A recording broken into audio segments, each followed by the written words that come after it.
Good day, everyone. Today we'll be continuing our discussion further with basic concepts of chemistry.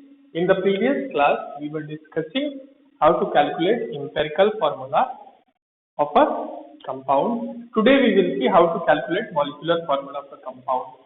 So when I say we have to calculate molecular formula, I will explain it with the help of an example. But in order to calculate molecular formula, it becomes essential to calculate empirical formula also, because let us see why it becomes essential to calculate empirical formula sometimes whenever you are asked to calculate molecular formula of a compound. So let us start with the topic molecular formula.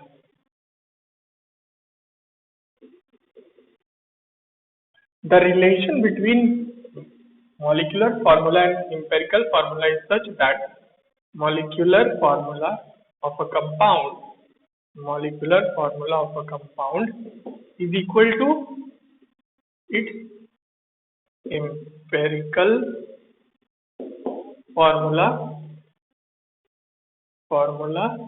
into some factor n. Now what is this factor n?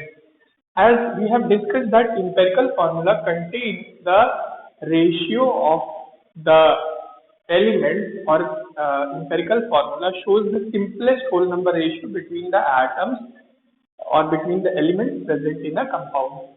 So in actual molecular formula, that ratio may not be the simplest whole number ratio. So in order to make the number of atoms as the actual number of atoms which are present in the molecular formula of a compound, we have to multiply empirical formula with some factor n. Why? Because empirical formula contains the ratio between the elements in simplest whole number form. But that may not be the case in case of molecular formula. So you have to actually find how many actual atoms are present rather than finding the simplest whole number ratio between them. So in order to find the actual number of atoms in the compound, you have to multiply molecular formula with some factor n. Now how is this factor n calculated? Let us see. The value of n can be calculated by, if you know the molecular formula mass or molecular formula mass and molecular mass will be the same thing. Empirical formula mass or empirical mass will be the same thing. So if you know the molecular formula mass of a compound and empirical formula mass of a compound, then you can find the value of this factor n. So n is given by molecular formula mass divided by empirical formula mass. So when I say that you have to, if you are asked molecular formula also, it sometimes becomes necessary to find the empirical formula, because you have to find this value, you have to find this factor n to know the molecular formula, and to find the value n you should know these two molecular masses, and to know the empirical formula mass you should know the empirical formula also. So sometimes if you are asked molecular formula, or if you are asked to calculate molecular formula of a compound, it becomes essential to calculate empirical formula also. Let us understand this with the help of a simple example. Suppose there is a compound in which there are only two elements, that is carbon and oxygen, and both of these elements are present or are contained in the compound as 50% by mass. Means what I am saying, let me rub this thing so that I can use this portion also. So a compound contains carbon and oxygen. Let me write carbon also complete. Carbon and oxygen means there are only two compound, both of these elements are present, both of these elements are present in, or let me write the percentage only, both of these elements are present as, or both of these elements are present as 50%, or let me put it in this manner, percentage of both of these elements is 50% by mass. Now what does that mean? The percentage of carbon is 50% in the compound and the percentage of oxygen is also 50%. Now what the question needs or what the question wants us to calculate, the question wants us to calculate the molecular formula for the compound. So first we have to find the empirical formula mass. One more thing is provided to you. You are given the molecular formula mass of the compound. Molecular mass of the compound, molecular mass of the compound is 290. 290 is the molecular mass. So you are given that the compound contains only carbon and oxygen. The percentage of carbon is 50%, the percentage of oxygen is also 50%, and the molecular mass of the compound is 290. Now you are asked to calculate the molecular formula for the compound. So first we have to calculate empirical formula, then empirical formula mass we will obtain. We know the molecular mass, so we can obtain the value of factor n and then we can find the molecular formula. So let us start with this thing.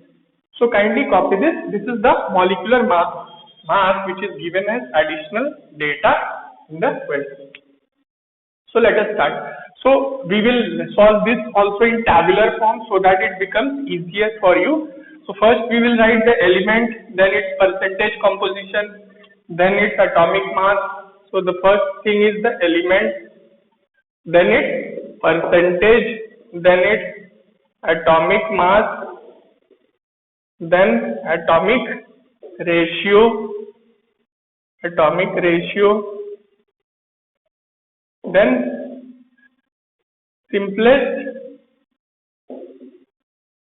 ratio.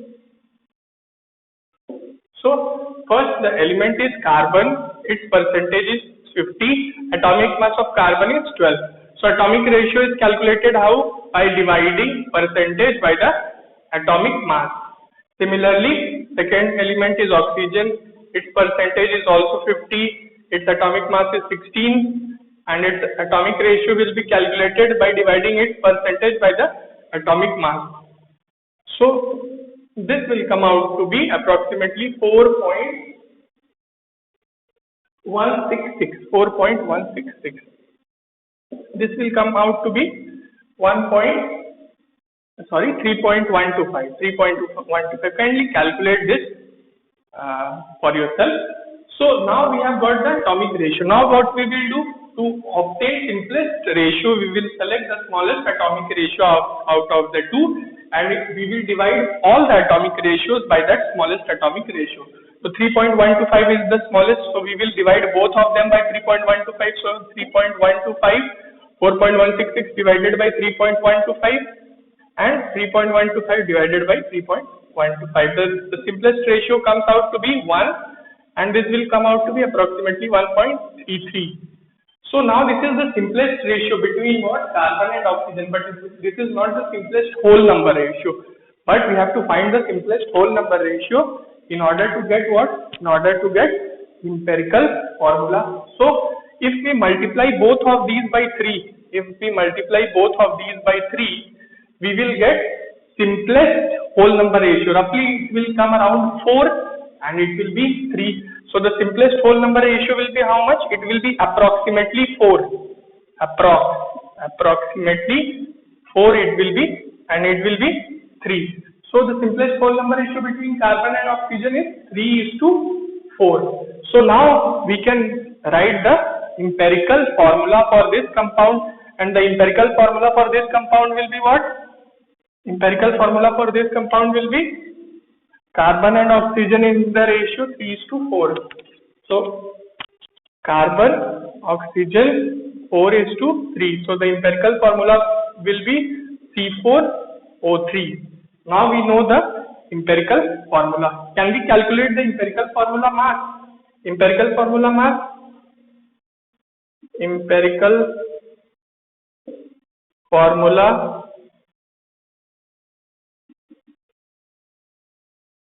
mass. Yes, you can calculate. It contains 4 atoms of carbon. So atomic mass of carbon is 12, 4 atoms plus contains 3 atoms of oxygen. So atomic mass of oxygen is 16, 3 atoms. So it will come out to be around 96.